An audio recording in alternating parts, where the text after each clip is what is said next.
Hey guys, welcome to the weekly movie recommendations with Sanket. So आज के episode के लिए मैंने एक बहुत ही स्पेशल गेस्ट को इनवाइट किया है, जिसका नाम है देविका महाजन।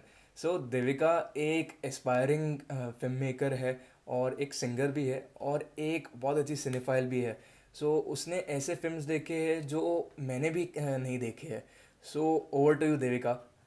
Thank you so much, Sanket, for having me on your show. I'm super stoked to talk about some of my most favorite feminist pieces with great female centric narratives. But before I get into my recommendations, I'm just going to talk about something known as the Bechdel test, which is a test used to measure female representation in fiction. And how it works is that it requires a piece of work to have at least two female characters who are seen to be talking about something other than a man. And all three of the films that I'm going to be recommending highly pass this test. So let's get into it. The first film that I'm recommending is an Iranian film and a directorial debut by Anna Lily Amapour, known as A Girl Walks Home Alone at Night. Now, the setting of the film is based in Iran but is shot in California. The characters of this film reside in a city where bad things happen, and as simple as it can get, the name of the city is the Bad City.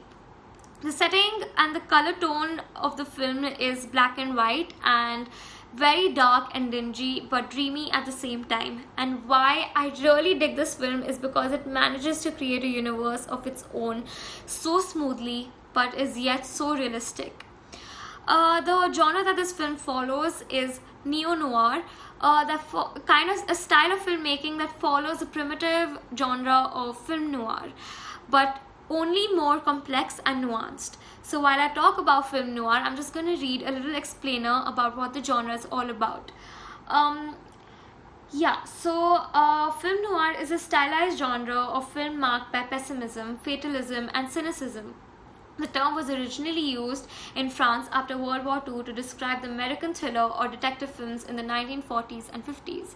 And some of the most common elements of film noir are: 1. An anti-hero protagonist. 2. A femme fatale. 3. Very concise and tight dialogue and high contrasts within the scenes. So, coming to the protagonist of the film, I'm going to refer to her as the girl. She is a vampire on a quest towards quenching her thirst for revenge and seeking justice from the many misogynists you're going to come across the film. While we're not given a backstory, her character's backstory, or in fact any of the character's backstory, we come to a realization that she suffers through a collective trauma as a repercussion of living in a highly patriarchal and a misogynistic society. And no, this is not a spoiler. Why I call it collective is because this kind of trauma is shared. It's shared by the many people who are directly or indirectly affected by patriarchy and misogyny that is so deeply ingrained everywhere. So coming to the trope of the character, since she's a revenge-seeking vampire on a spree to attacking the misogynist, her character represents a trope of a femme fatale, a key component in every noir film. And as I talk of femme fatales, I'm just going to read out a little description so I can delve deep into the character. So it goes: first she turns you on, then she turns on you. The typical client in a hardboiled detective story, French for a fatal woman, idiomatically, woman to die for. The femme fatale is sexy and she knows it. Made famous by film noir and hardboiled detective stories, she manipulates and confuses the hero with her undeniable aura of sexiness and danger. Now, it's quite obvious that the trope is highly sexualized and objectified, and it's also the very reason I'm not a big fan of noir films, mainly because the stories and the characters are written through such an alpha male lens. While the female characters are quite powerful and strong, they are often a product of the filmmakers or the writers' fantasies, leading to a major lack in accurate representation of what a strong, revenge-seeking, powerful woman should be or is like. Often, filmmakers, while in the process of shattering stereotypes, just like this very trope shatters the previously established stereotypes of the damsel in distress, many filmmakers in that process end up creating more, and that can prove to be really problematic, and yeah, we need to address it. So, as far as the film is concerned, yes, the character of the girl represents the trope of a femme fatale. Yes, she is dangerous, she is powerful, and she is mysterious, but she is also as vulnerable as any of us. She is as human as she can get. Her character is highly complex and nuanced. And I think that's the whole point of discourse. It's for all of us to evolve as people, institutions to evolve, and similarly for cinema to evolve. And I think this piece of work encapsulates such a beautiful example of an evolved trope. And you know what's crazy is that this trope has been so objectified through the ages, and this film does exactly the opposite.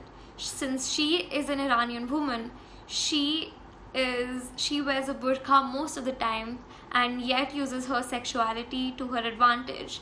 And I think this dichotomy is so brilliant in the film, and you'll see it for yourself. Now, coming back to the setting of the film, it is highly grim and gloomy and dark, but it will still manage to evoke the emotions that come out of young love, the innocence that comes out of it. And I'm not going to dwell deep into this aspect of the film, since it's a very esoteric experience and you should experience it all by yourself. So watching this film for me was nothing short of a daunting yet an exhilarating experience. It was full of newness, and it also weirdly made me happy in some places, and I can't explain how, but yeah, it's definitely one of the most eccentric pieces of cinema I've come across, and I hope you enjoy it. Moving on, the next film that I'm going to recommend is A Portrait of a Lady on Fire, a French film directed by Céline Sciamma that also won the Best Screenplay Award at the Cannes Film Festival. Set in the late 18th century France, it tells us a story about a forbidden love affair between an aristocrat named Heloise and a painter named Marianne, who's commissioned to paint her portrait that her suitor wants to see before they get married. So the very epicenter of the film remains to be the various phases of gaze through which their love, understanding, and connections transform and evolve throughout. And I also read somewhere, and it's so beautifully and accurately encapsulated the very essence of the film, and it goes that it is a careful meditation on the power of gaze, how it simultaneously oppresses us, liberates us, and allows us to transcend through space and time.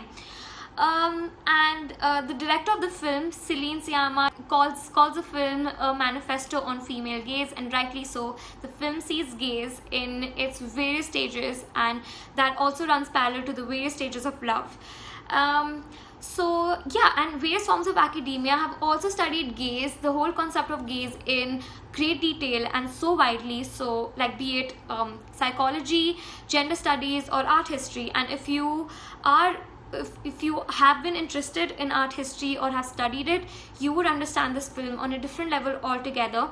I personally have never really been interested in it, but I was definitely so intrigued after watching the film. I was super curious, and I read up more about it, and trust me, it was worth it, and it was insightful, and you'll see it how. Now, talking about the various phases of gaze that the film depicts, first comes gaze as objectification or looking. Heloise refuses to get her portrait painted for the very reason and out of the fear of being objectified or seeing herself through someone else's lens. She does not want her soon-to-be husband to derive an idea of her through just her physical appearance. She does not want to conform to the conservative aristocratic norms about marriage. Now that stage maneuvers into the stage of gaze as seeing. Now, just like there's a difference between listening and hearing, there is a great difference between seeing and looking.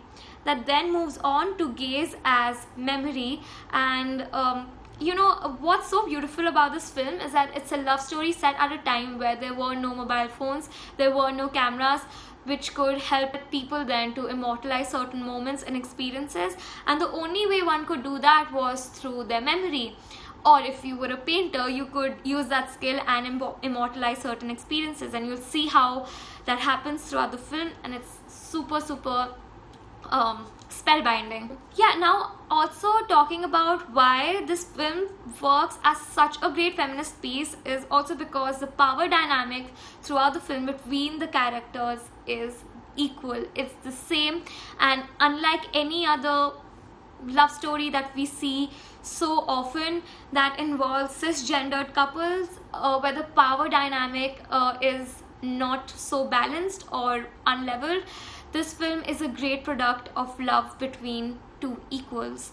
Now, talking about the cinematography, you will notice that most of the scenes look straight out of a painting, and it's such a treat to your eyes. So yeah, and also if you liked Call Me By Your Name, trust me, this film is for you. And yeah, hope you enjoy it.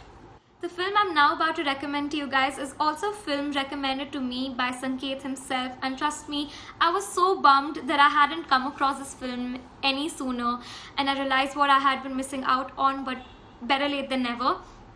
Now the film is Thelma and Louise, written by Callie Cowrie and directed by Ridley Scott, and also won an Oscar for the best screenplay. Now the film is a story about two women, one who is a docile housewife called Thelma and has unfortunately come to terms with her dominating, oppressive husband, and has normalized seeking permission for the littlest of the things and being denied on multiple occasions. Then comes Louise, an independent waitress who lives her life by her own terms. Now, I personally do not believe in watching trailers before watching the film, mainly because they end up spoiling the many elements of surprises that the movie has to offer.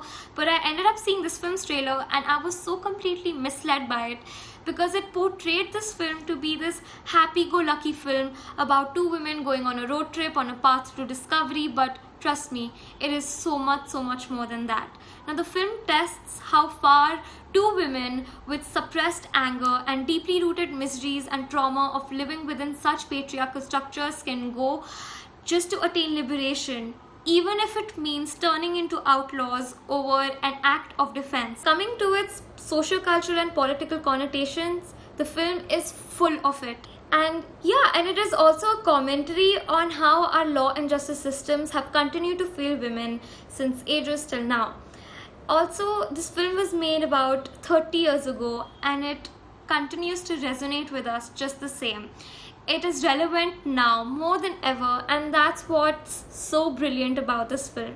And yeah, I hope this film turns out to be just as much a liberating ride for you as it was for me, and I hope you enjoyed my recommendations. Thank you so much for having